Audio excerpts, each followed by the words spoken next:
peptide really means protein. Can you tell us what a peptide is? Sleep and the weight gain, I think, are probably like the top two things about perimenopause. We sort of want the so-called quick fix. Are there peptides to help? There is a bioregulator, which is a type of peptide that can actually help to support and rejuvenate that pineal gland. The GLP-1s have been a game changer. For people who are extremely overweight, these GLPs has really given them a new lease on life. Hey everyone, welcome back to another episode of The Well Drop with me, your host, Amber Berger. I'm here to guide you through simple yet powerful tips to transform your wellness at home and supercharge your daily life.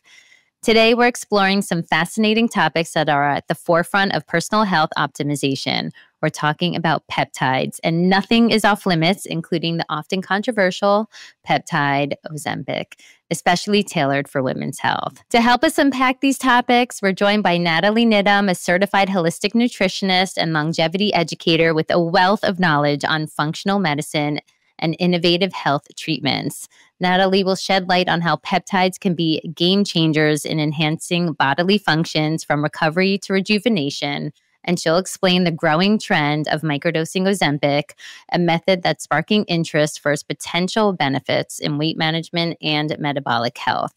Whether you're a health enthusiast looking to stay on top of the latest trends or someone curious about new ways to optimize your health, today's episode is packed with information that promises to enlighten and inspire. So grab your headphones, settle in, and let's get ready to transform how we think about health in regards to peptides with the help of our guest, Natalie Needham. Natalie, thank you so much for joining me.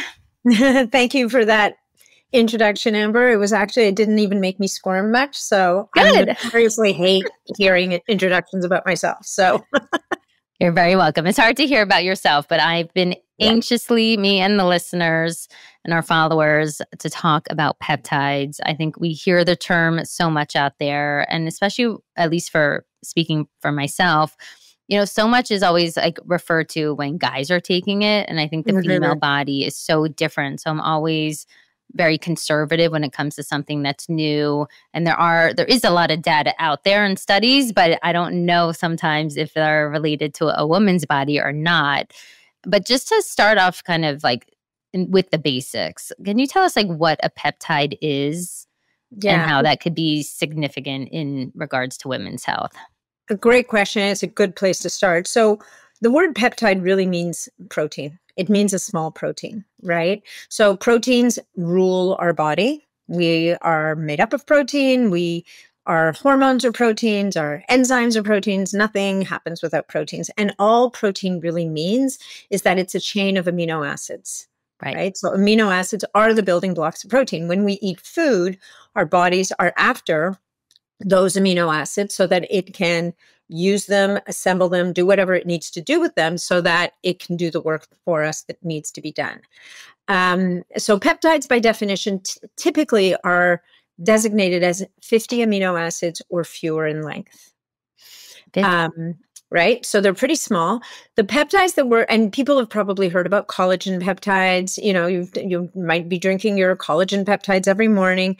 Those they're still strings of amino acids, but it's a different idea. The peptides we are going to talk about today and the peptides at hand are signaling molecules in the body, and they are essentially fragments of larger proteins that are naturally occurring in your body. So, one of the reasons why they're so exciting is because this is not a foreign entity. It's not like a drug. It's not, it's not something that's going to be foreign to the system that the body may or may not recognize, that's going to kind of barrel its way in and settle into a receptor and not be clearable.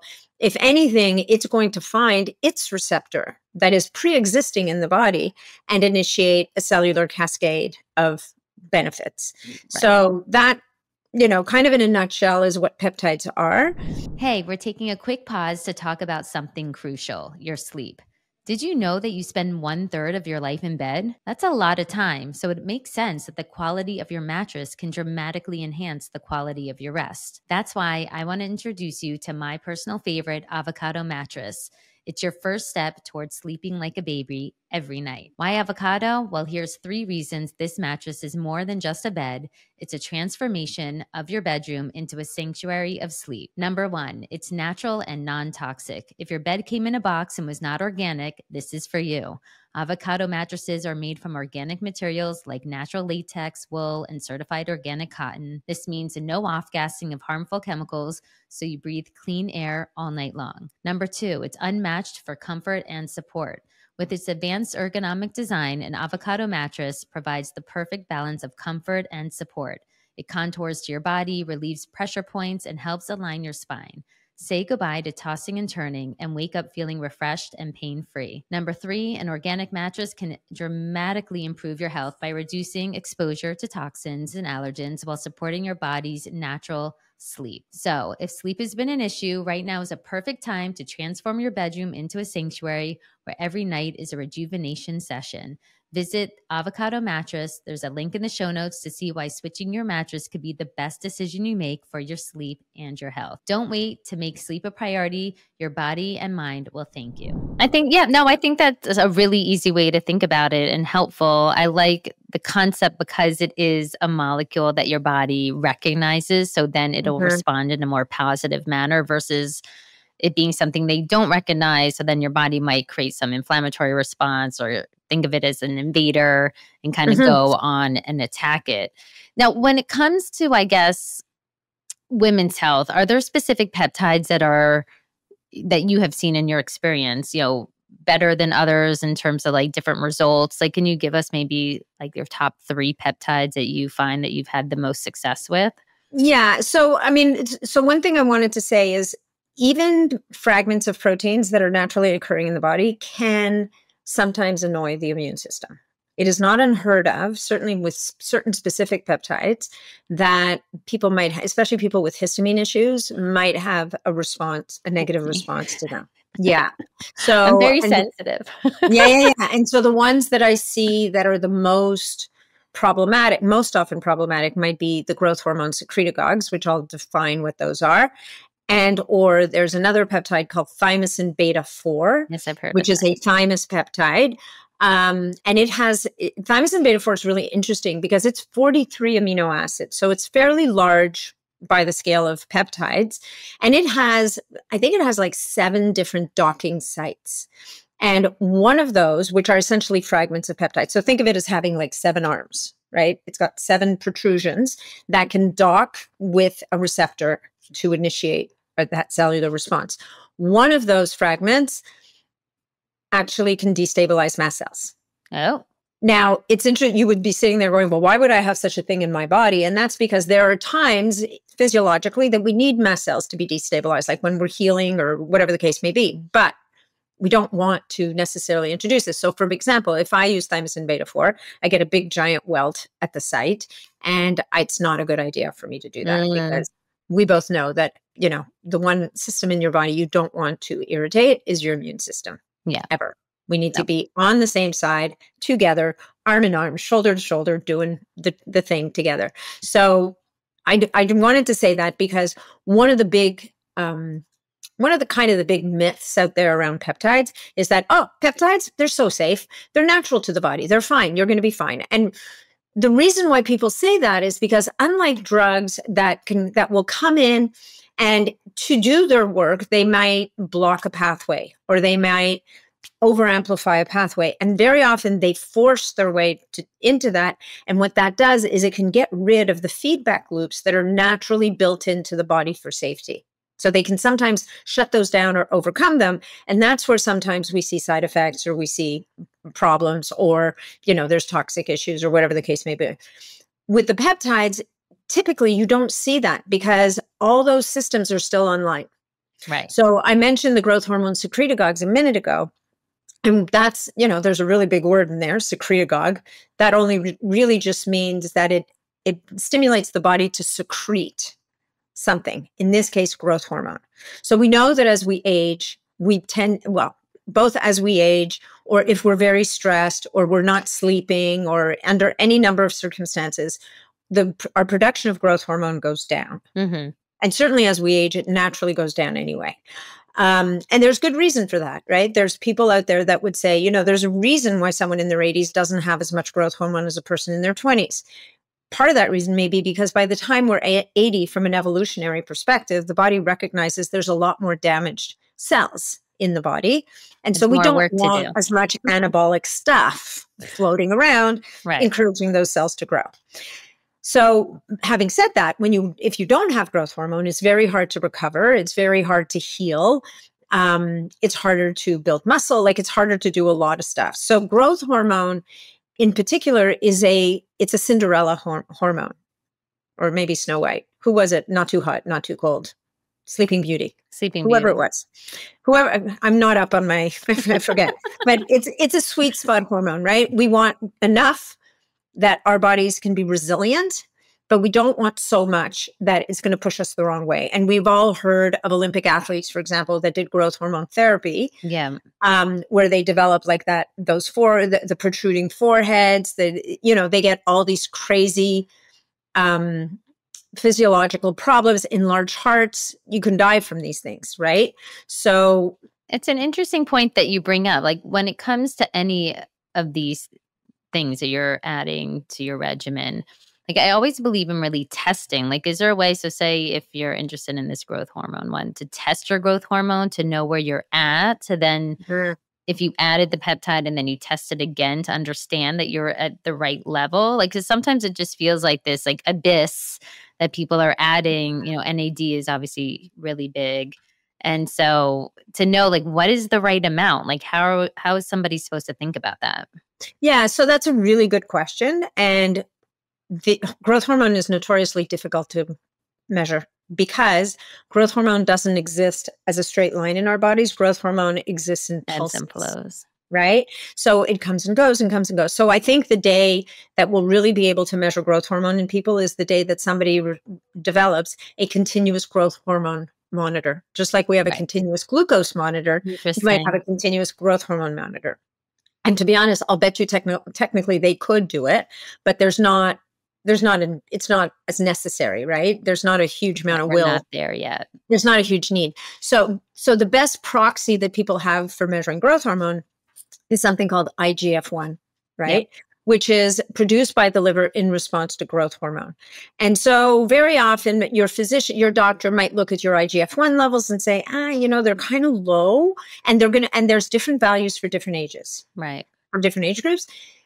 But the good doctor is going to not just say your IGF-1 levels are a bit low, they're also going to talk to you and say, are you having trouble recovering? Are you having trouble healing? It's a little bit like hormone therapy, where we're going to put together symptomatology with the values to see where does the person need to be, right? Like, for example, if you look at testosterone replacement in men, the wrong way to go is to say, I want my men to be at 800 or 900. The right way to go is to say, I want my men to be at a level where they feel good. Yeah.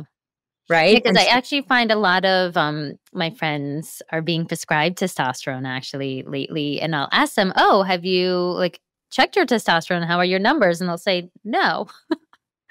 And then I'll be so surprised. And these are very smart people that they're seeing. And the people that I know are very smart themselves. But it's almost like you have to constantly advocate for yourself and ask these questions, I think, before starting something new, just to make sure that maybe you're dotting your I's and crossing your T's. Well, and understanding why is it low, right? Particularly for men with testosterone, are you not sleeping? Are you chronically stressed? Is your diet crap? Are you not exercising? With growth hormone, it's very similar. Are you not sleeping? Are you chronically stressed?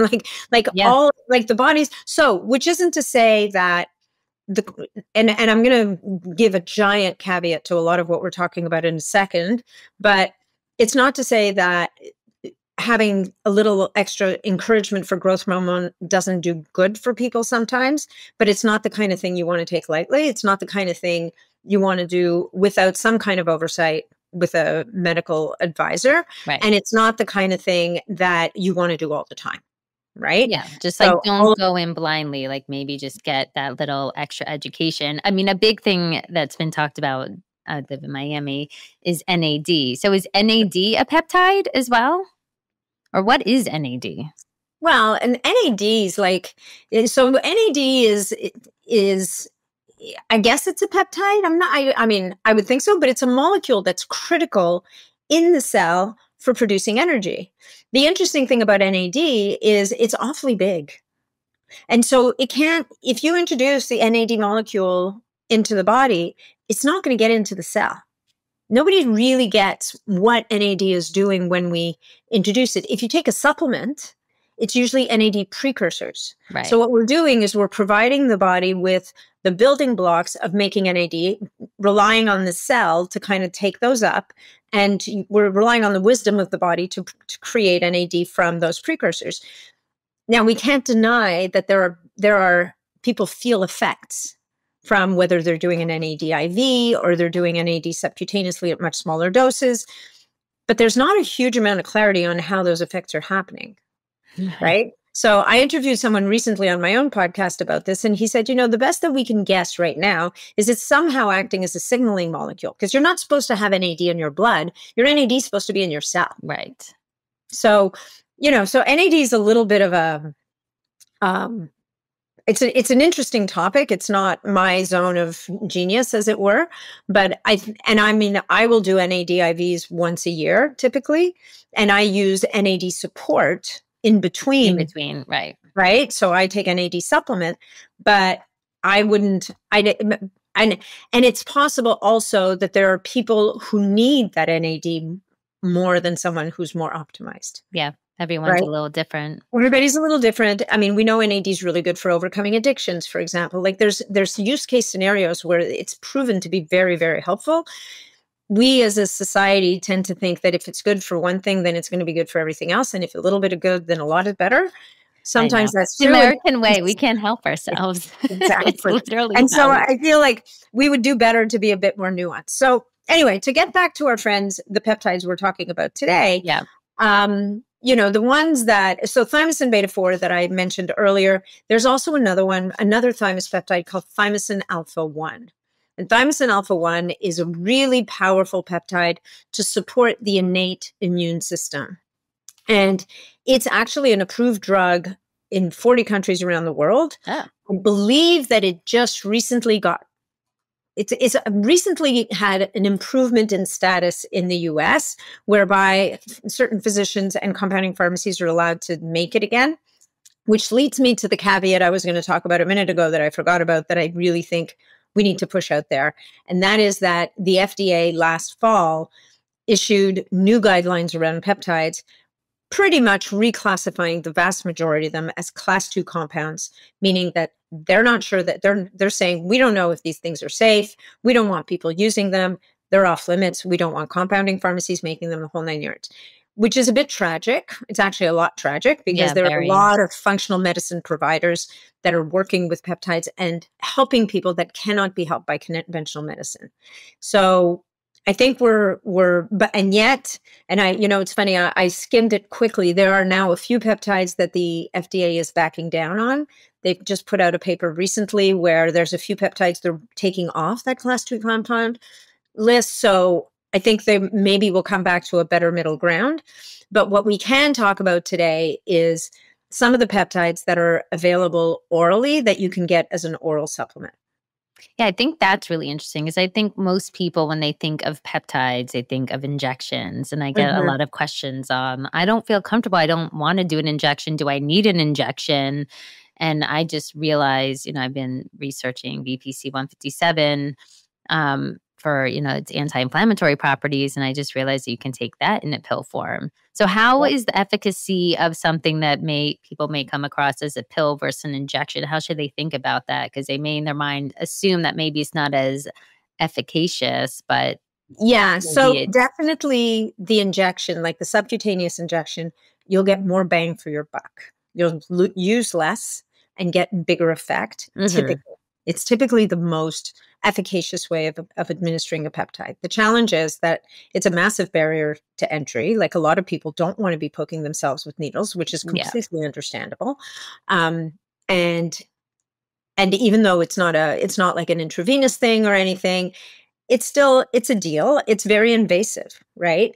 So BPC 157, as much as it has anti-inflammatory benefits, is one of the most pleiotropic peptides around. And pleiotropic is just a fancy word to say it affects many, many, many, many, many different systems in the body. It has beneficial effects for the brain. It has beneficial effects for pretty much every organ in your system. So BPC stands for body protective compound. And it has been said and shown to be organ protective. So it protects the heart, it protects the pancreas, it helps with the kidneys, it helps with the liver. Like it's just a bit fascinating, but its superpower, the reason why so many people know about it, and actually one of the things that it can do really well when taken orally is support gut healing. Yeah. I mean, when I like read all these things of what it can do, it almost sounds like sometimes too good to be true. Like, is this? But don't forget, it's something that's innate to your body, right? This is Mother Nature at work. Like, that's why it's so cool. And that's why I don't think you could find, I mean, there are many drugs that are now being repurposed from their original purpose to something else. Like, for example, naltrexone, we talked about a minute ago. But with a peptide, it was built for your system. And, Mother Nature is not going to sit there and make one thing for one thing. She's going to she's going to create things that are multi-purpose. Yeah. Right? So BPC 157 is extremely powerful for the gut, and it's also extremely powerful for healing of tissues. Right. So you probably heard about it, and bodybuilders have been using it for decades because it can it speeds up the healing of tendons, muscles, and ligaments. So it can shorten the time between workouts. Now, as a result, because it stimulates healing so efficiently, it's banned by WADA in sport. Right? Because it can help people to train longer with less. I mean, it doesn't make a lot of sense, really, logically. It's not actually a performance enhancer, but it does allow you to train harder. Right? So, but going back to the gut healing properties, it's got very, very powerful healing properties for the gut, all the way down the digestive tract. Which is pretty fascinating. It is naturally secreted in our gastric juice.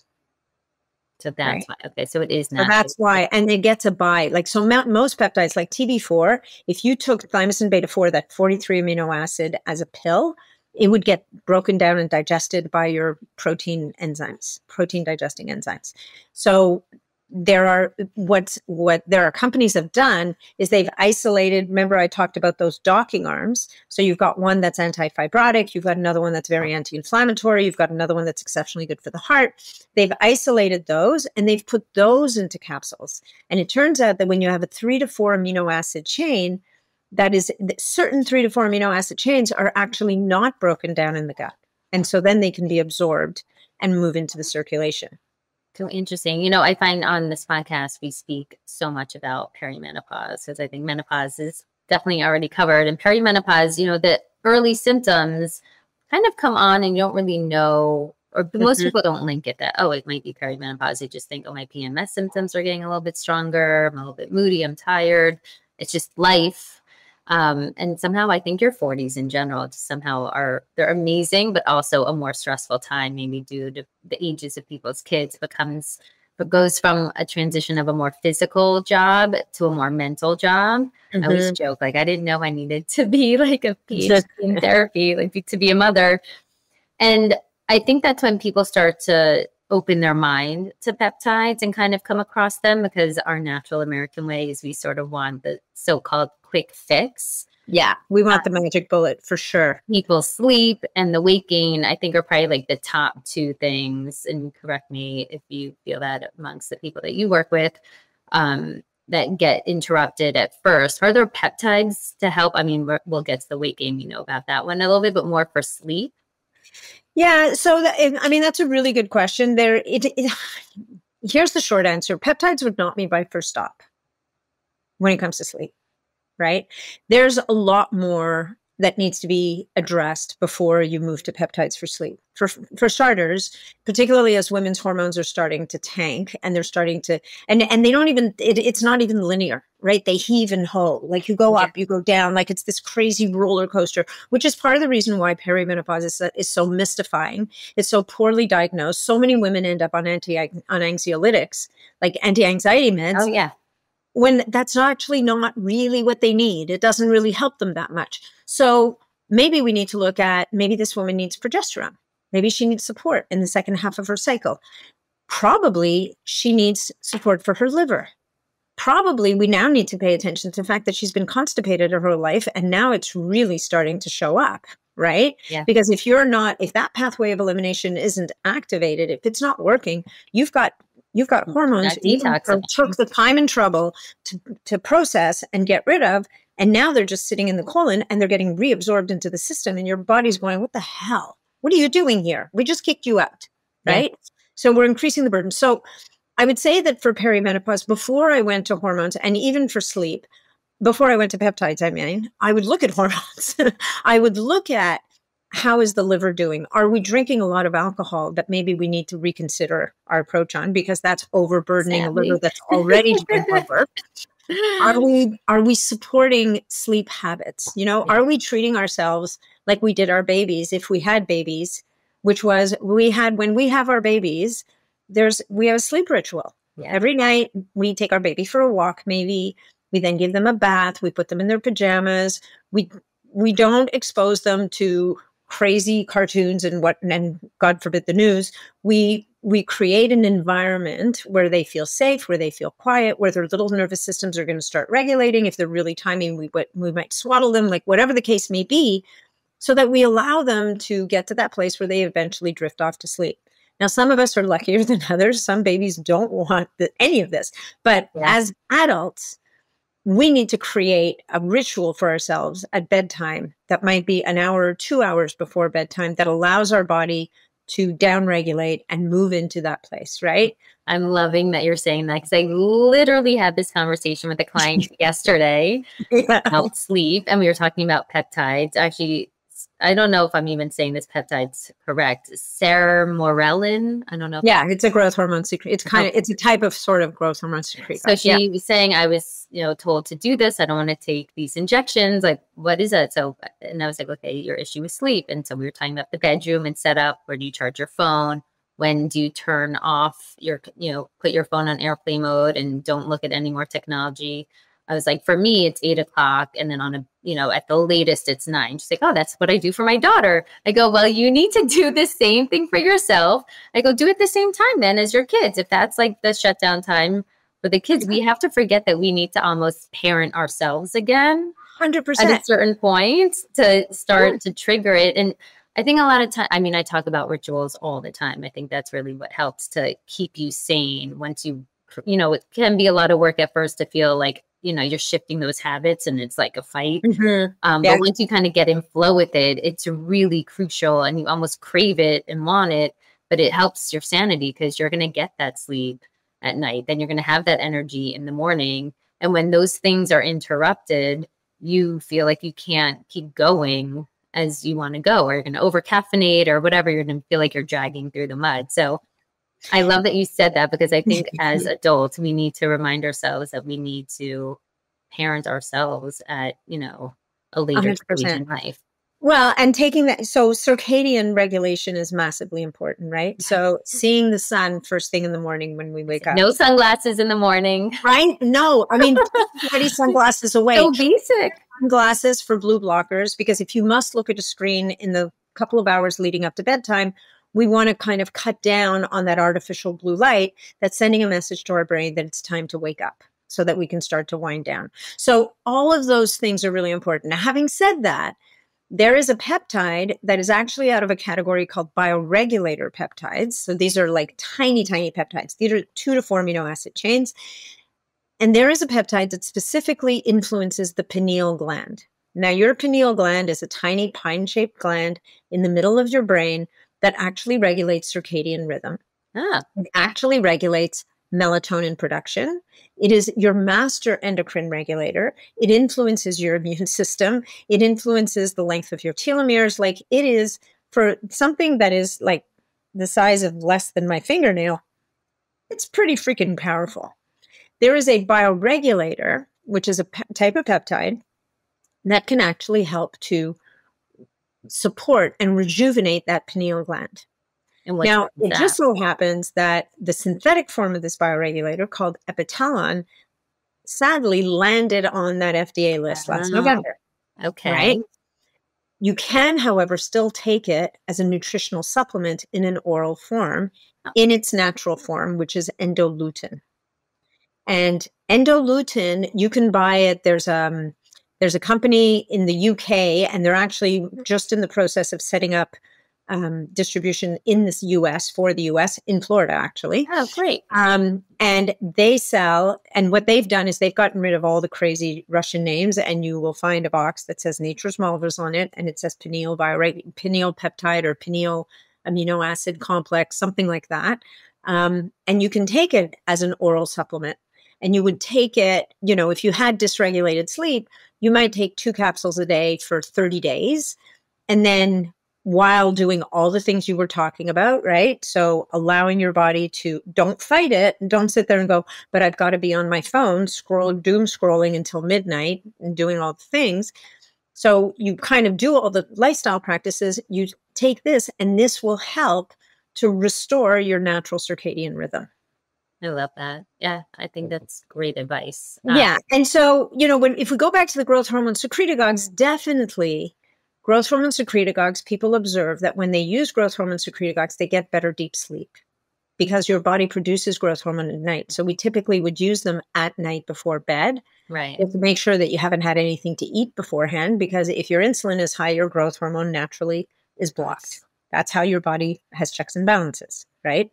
So a lot of people, you'll hear a lot of people say, oh yeah, growth hormone secretagogues, you need that for sleep. Or there's another peptide called DSIP, which is deep sleep inducing peptide. The challenge with DSIP is it kind of works for some people and not for others. There's not a defined dose. Sometimes people need to take it in the morning. Other people need to take it at noon. Other people need to take it before. And sometimes it doesn't work at all. And you can't really use it more than 2 or 3 times a week. So really, what's the point? Yeah, so that seems like a lot of experimentation. I mean, I experiment all the time. I think that, but if you're not sleeping and then something can possibly make you feel worse, that's a scary. Well, I feel, the sleep. Here's the interesting thing. Like, I mean, I started a Facebook community that I'm not in very much anymore. That's grown to over 26,000 members. And myself and my moderator, the question we dread the most is, what's the peptide for? Blank, blank, blank. Because for the most part, before we call on a peptide for anything, the first question we want to ask is, what is driving problem X, right? The second question we want to find out is, what are the pathways involved? And is there a peptide that can help? Because it's not always a peptide problem. Now, the caveat to that is something like BPC 157 can be very helpful even before people change their diets, even before they do anything else. They can be really great at reducing inflammation, at stimulating healing, and helping people to kind of feel a little bit better so that they can do the work. Right. Sometimes we come across people who are so beaten down. They've been suffering for so long. They haven't been, like you've got pain. You can't move. Your digestion's off. Like the whole 9 yards. They kind of need a break. Yeah. They need someone to give them a break. And sometimes something like BPC 157 can be that break. And it can show them that, there's light at the end of the tunnel, and it allows them to kind of engage in their own healing journey, as it were. Yeah, so I think that's actually a perfect segue to go and discuss GLPs, because I think for people who are extremely overweight, and a lot of it, unfortunately, has to do with our food system, and some of it is not their fault. And so doing some of these GLPs, I think, has really given them a new lease on life of like, wow, I can actually move now. And then they all of a sudden get to a gym maybe for the first time in their life and start lifting weights and all of that. I wanted to focus on an interesting topic, which is really maybe using those for healthy people.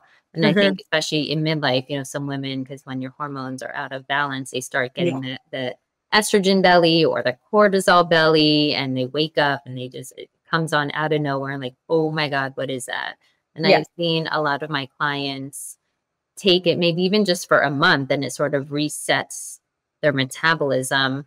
Can you speak about, from your experience and knowledge, on the efficacy of something like that? Is it something that a person should consider maybe for a short-term moment to help them reach whatever their goals are if they're struggling? Yeah. Not also at the same time to caveat it, not to make that the easy way out, because that can cause some other issues also. Because I always like to let's talk about like the negative potentials first, because we all know the positives. But like I always say, like, when you're taking a prescription drug, like look at the potential side effects. And if you're comfortable with all of that, I mean, some of even on TV, you can see it's death, then okay, like then take it. But at least be aware, because I think most people don't read the fine print. So when it comes to weight loss and GLPs for a healthy person, sort of what are your thoughts on that, or what have you seen in your experience? So the GLP-1s have been a game changer. Now, they're peptides, right? Yeah. So they're peptides that have been modified to have a much longer half-life. And so we have two prime players here right now. We have Ozempic and we have Mounjaro. Ozempic is a peptide called semaglutide, and Mounjaro is a dual agonist. So it affects two different pathways, and it's called tirzepatide. And so I think the reason why people are so excited about them is because of how they work. So we talked about how BPC 157 affects so many different things. Well, the GLP-1s are very similar in that sense, in that they work through many different mechanisms and pathways. The big one is that they can affect the food center, the reward center in the brain. So they can basically make you a whole lot less interested in food. And this is part of the reason why they're also being studied to help people deal with addictions. It actually translates over to that.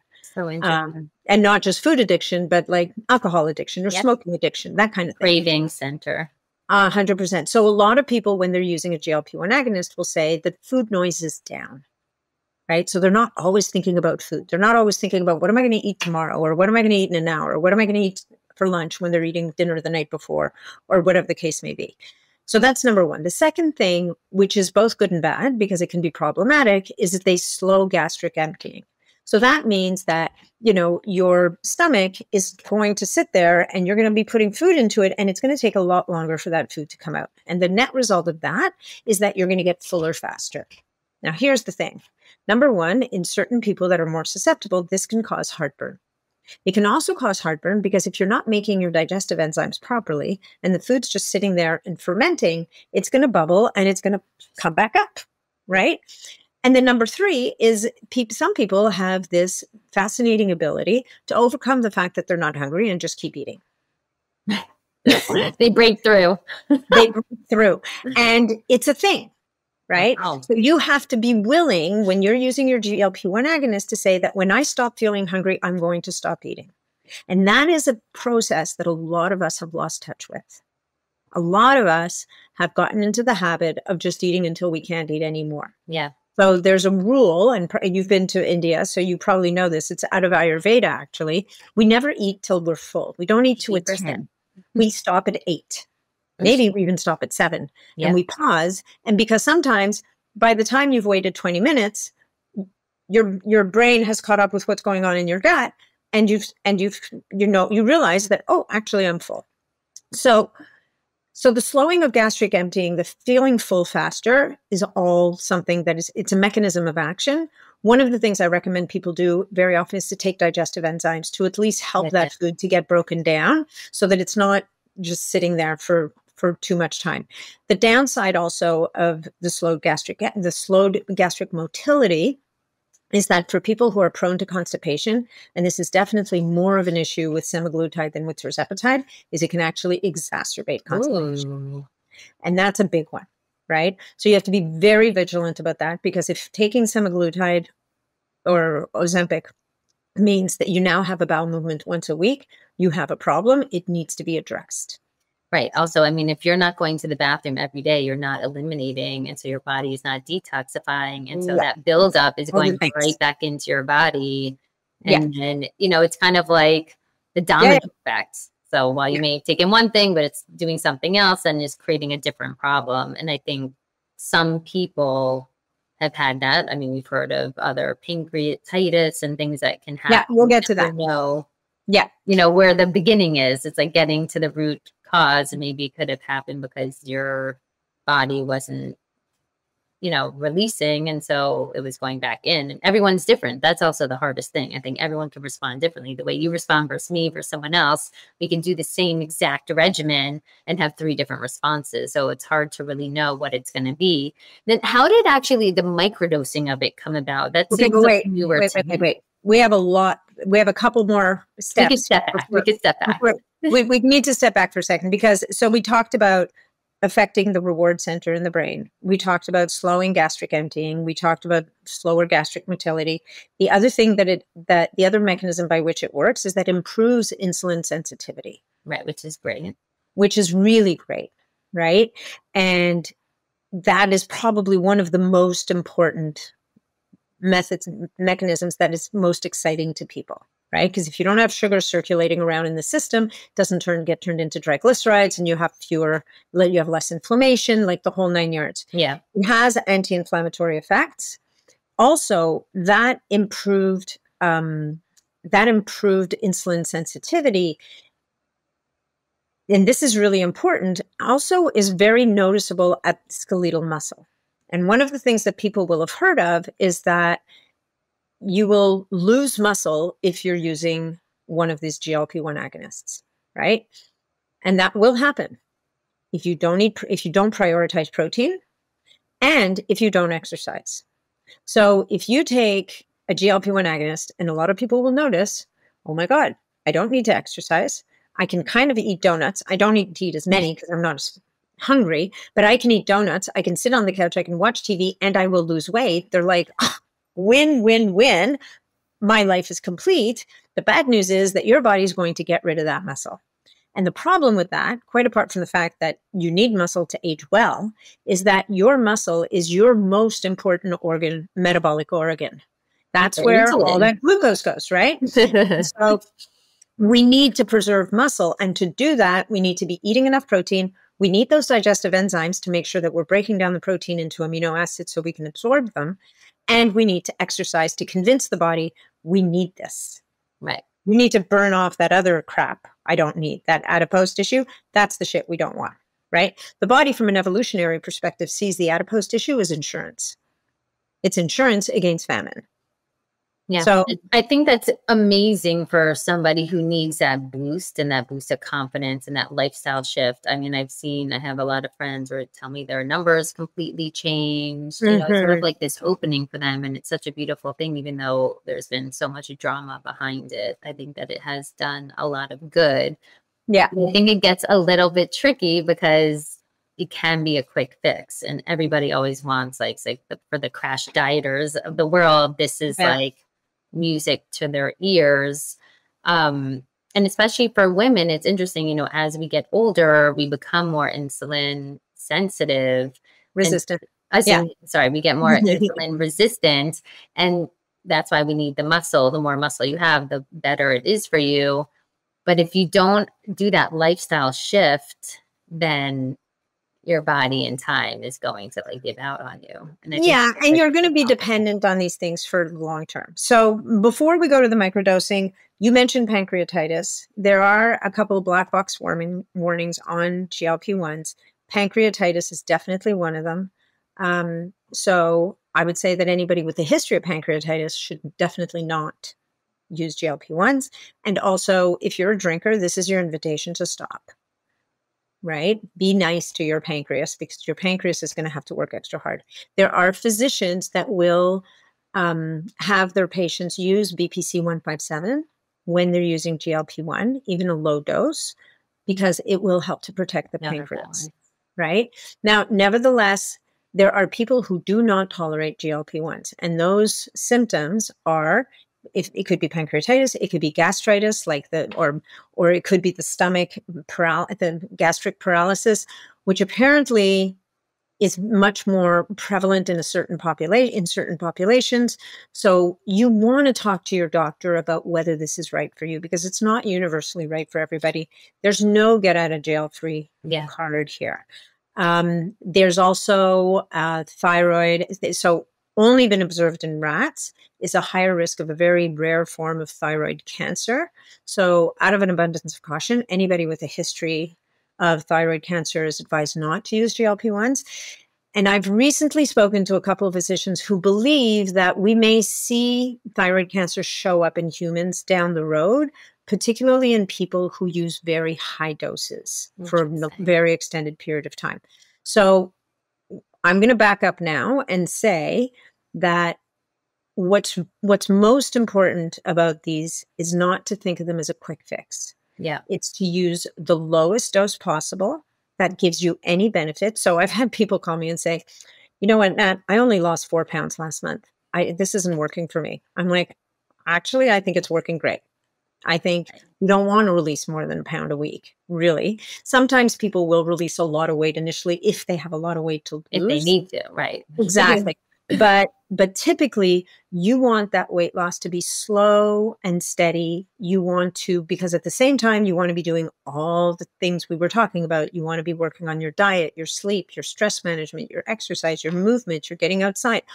All of those things have to come together. And that way, what you're doing is you're using the GLP-1.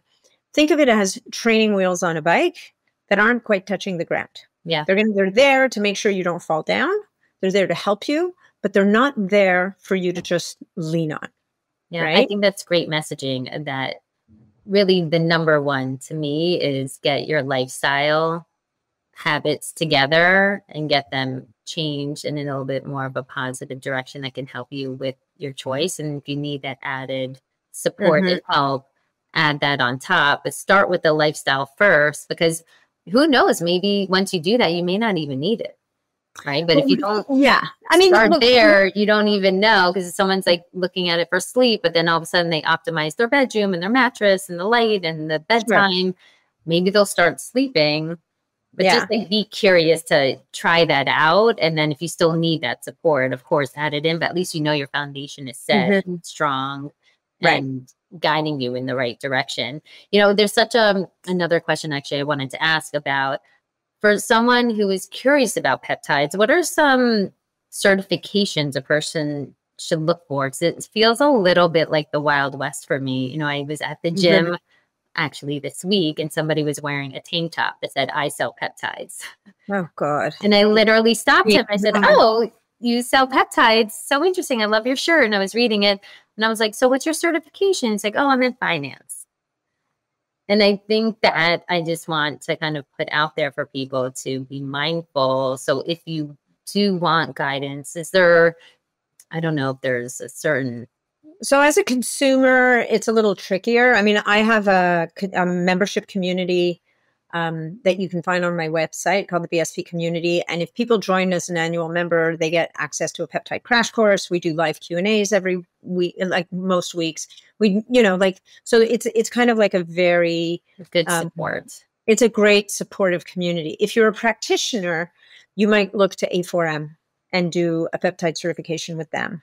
And I'm sure there's others out there, but definitely getting educated is the first step. Yeah. Right. And then the other couple of things I wanted to say about the GLP-1s is in some people, they can also cause, especially semaglutide, can cause extreme fatigue. Oh, that's a sign that it's not for you. Sometimes they can disrupt sleep. So the message I want people to take away from this is, you know, we hear top line stuff, right? We hear it's magic headlines, or we hear it's a disaster, right? The truth is generally somewhere in the middle. But be be open to the possibility that it's going to work really well for you or that it may not work for your body. So be very aware when you're using it about how your body is behaving. Are you feeling good? Is your energy good? Are you sleeping? Are you pooping? Are like all of those things. Use as little as you can get away with. Do not start with anything more than the starting dose. Give your body a solid month or two to start to release weight. So this whole idea, people who think they're going to go in for 4 weeks, use a GLP-1 and then pop out again the other side are heading for trouble because they're either going to use too high a dose or they're in for a rude awakening because the body's sitting there going, yeah, just because you're the boss of me, I'm not going to do what you think I'm going to do right away, right? I'm going to take my time and figure this out. So I just think it's really important to frame that conversation. But to your point, everybody's selling peptides. There's a lot of people bringing stuff in from overseas that is poorly regulated, that is very poorly manufactured. Please remember that you're introducing something into your body that is so incredibly powerful that you are introducing, like in the case of BPC 157, 250 micrograms. So that's a quarter of a milligram into subcutaneous fat. And from there, you're getting effects. So that's how powerful these things are. Yeah. So don't mess with it. Like you only get one body. You know, if you're injecting something that wasn't properly processed and still has solvents in it, or is contaminated with bacteria, or is not what it says on the vial, like all of those things can happen if you're dealing with people who are just trying to make a buck and they're popping up like mushrooms everywhere. I think that's such good advice. Just as a consumer, do your research, look up, you know, if you have a person that you've connected with, find out where they're getting their peptides from, look up the company or ask an expert like yourself about it and start getting advice before. Don't be so quick to just inject yourself with these things. Because just in case, like just to be cautious. Well, more than just in case, like you got to be smart, right? And they're not always the answer. They're very powerful. They're really great. There's a couple of companies that are doing really beautiful work around this. There's a company, you know, if you go to my website, there's a Nat Recommends page. Under that, there's a heading that's oral peptides and bioregulators. I list a few really, really great companies in there. There's one called Level Up Health that has an incredible stack called Ultimate GI Repair that has 4 different peptides in it. We didn't even talk about GHK copper today.